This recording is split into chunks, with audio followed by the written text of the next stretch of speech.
With the latest update, Rust has changed more than it has for years, adding so many changes to the terrain, like canyons being introduced, cliffs and rocks being completely reworked, insane rock formations being added, and all the change and improvement regarding the water sources.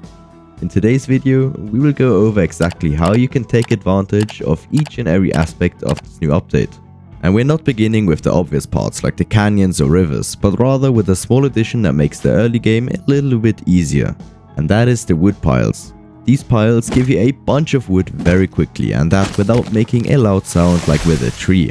Meaning on fresh wipe, while every naked is sprinting towards the center of the map and you have gathered 50 cloth, it's way easier to get a bow by just getting one of these piles and one stone pickup node. This not only saves time, which is crucial on fresh wipe, but it also prevents you from getting killed because you spend less time standing still, and it also doesn't attract players with a loud sound. Moving on, we have these rocks in the ocean, and they don't only look cool, but you can also build a small start on top of them. This isn't anything crazy, but it lets you hit door campers when they get close to your base because of the water, and it makes you a little bit harder to raid.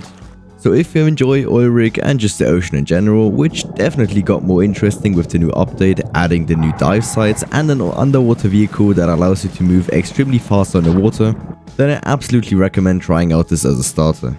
Now this one will make a lot of people happy because the god rocks are back and you can make insanely overpowered bases with them. There are so many possibilities to make insanely strong bases, and in one of them I tried it out and the result was pretty insane. From the outside you can't really see much, but inside I was able to build an insane bunker with decent defendability and just an insane offline raid cost at a very cheap build cost. Just take a look at the upkeep. It's very low if you consider the space and raid cost that this base has to offer. So obviously these god rocks are pretty OP, especially for solos. But there's also these anvil rocks, which aren't crazy as they limit your space, but they are still pretty annoying to raid, and the view up top is great for watching other players.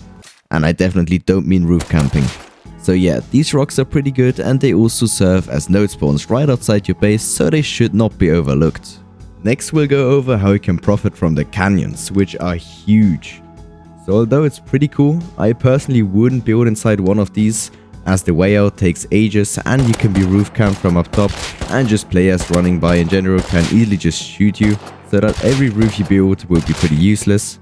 But on the other hand, it can be very rewarding to build your base on the side of one of these, as you can really be raided from only one side, and you have the perfect farm spot right in front of your base, which obviously makes farming easy, but it also allows you to kill a bunch of people farming, which doesn't really make you a good person, but makes you have a lot of farm. And last but not least, they added lakes, Oasis, is that how you pronounce it? And they made rivers very long, which generally just means a lot of possibilities for fresh water, so now it's even easier to build a small farm base to complement your wipe. These are pretty easy to set up because you only need 2 planter boxes, and that should be enough for a small farm, so definitely give it a try, and an obvious advantage is that you won't be thirsty that often, so that's nice. All in all, I really love this update, and I think Rust really cooked with this one, so let me know what you think about it in the comments, and if you've enjoyed, then please consider liking and subscribing, because I really do appreciate each and every one of you, and I hope to see you next time. Bye bye.